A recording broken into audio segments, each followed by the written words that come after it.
नमस्ते. आपलं अरविंद गणेश दामले चॅनेलमध्ये स्वागत आहे. मी अरविंद दामले आपल्यासमोर प्रस्तुत करीत आहे माझ्याच काही मराठीतील कविता. हा आहे ह्या कवितांच्या सत्राचा 506वा भाग. ह्या आपल्याला पसंत पडल्या तर चॅनेलला सबस्क्राईब करा, लाईक करा, शेअर करा आणि बेल आयकॉन दाबायला विसरू नका. तर माझी पहिली मराठीतील कविता आहे.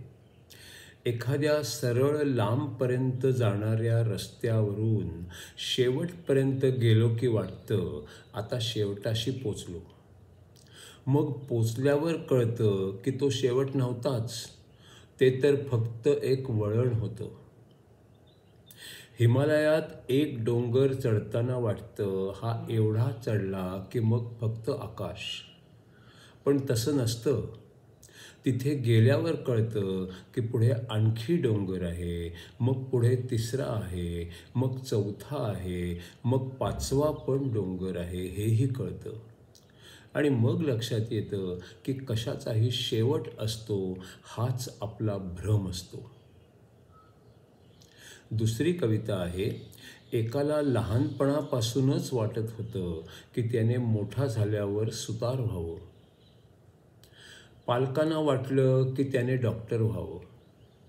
मग तो ऑर्थोपेडिक्स म्हणजे हाडांचा डॉक्टर झाला.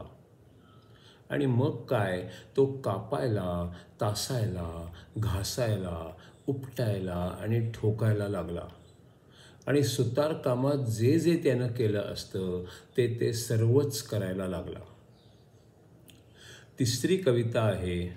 मला व्हॅलेंटाईन डेसाठी एक फूल हवं आहे. ती मुलगी मला आवडते हे तिला सांगायला हवं आहे. पण इतक्यातच तिच्याशी लग्न करायचंय असं सांगणारं लाल फूल मात्र नको आहे. मधल्याच कोणत्या तरी रंगाचं फूल हवं आहे. चौथी कविता आहे. माणसाचं मन मोठं मजेदार असतं. त्याला जगातलं सगळं चांगलं चांगलं हवं असतं. इतकं सगळं त्याच्याजवळ ठेवायला त्याच्याजवळ जागाही नाही हेही त्याला ठाऊक असतं. पण तरीही त्याला का बरं सगळं हवं असतं?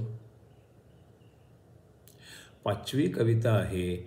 एक माणूस त्याच्या सतत तक्रारी व कटकट करणाऱ्या मित्राला म्हणाला, तुझ्यासारखे लोक जगात आहेत म्हणून माझ्यासारख्याला सारखी औषधं घ्यावी लागत आहेत आणि सगळ्या केमिस्टचं आणि डॉक्टरांचं चांगलं चाललं आहे. आता पुढची कविता आहे. शंकराचार्य लिखित विवेक चूडामणीचा हा पुढचा 40वा भाग. आत्म्याला झाकून टाकतो, कल्पना करत राहतो. या दोन गोष्टींमुळे आपण बंधनात अडकतो.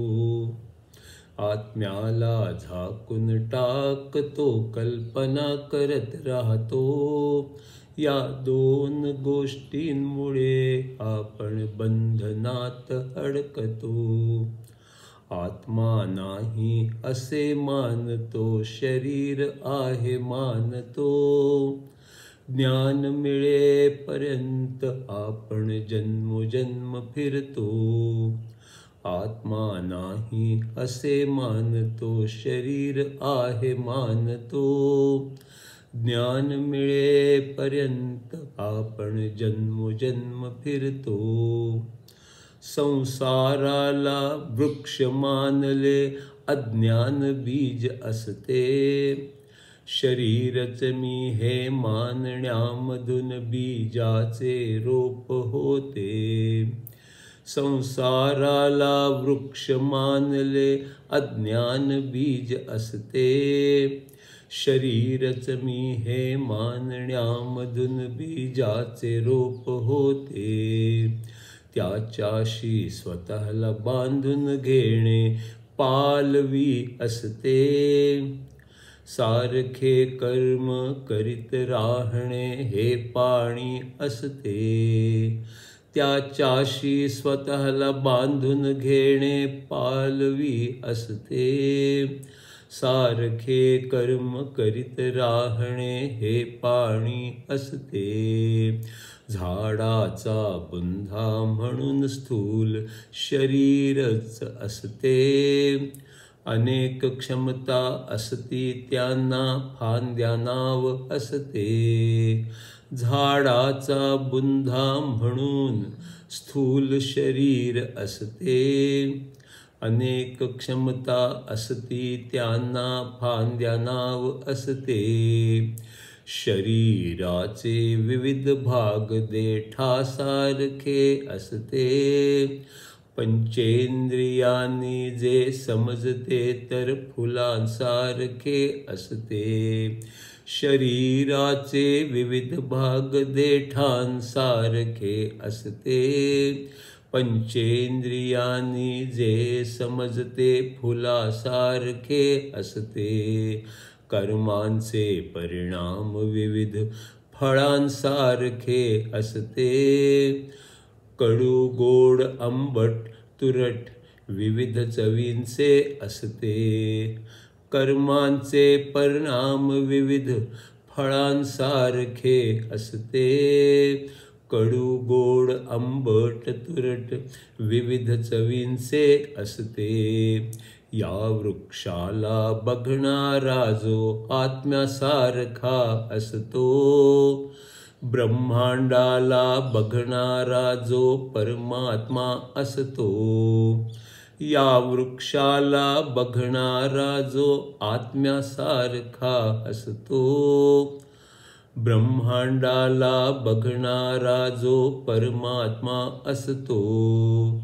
एकच काम छोटे अन मोठे दोघेही करतात. दोघे एकच हे कळल्यावर एक होऊन जातात. एकच काम छोटे मोठे दोघेही करतात. दोघे एकच हे कळल्यावर एक होऊन जातात. आवरणांच्या मध्ये आपण गुरफटून जातो. बंधनांना अज्ञानाला स्वतःच कारण असतो. आवरणांच्या मध्ये आपण गुरफटून जातो. बंधनांना अज्ञानाला स्वतःच कारण असतो. दुःख जन्म मृत्यू रोग मग सारे येतात. अन सर्वांना यांच्यामध्ये कैद करून ठेवतात. दुःख जन्म मृत्यू रोग मग सारे येतात. आणि साऱ्यांना स्वतःच्या मध्ये कैद करून ठेवतात. जोवर अडकून राहतो आपण कैदेतच राहतो. ज्ञान झाले तर क्षणात सुटूनही जातो. जोवर अडकून राहतो आपण कैदेतच राहतो. ज्ञान झाले तर क्षणात सुटूनही जातो.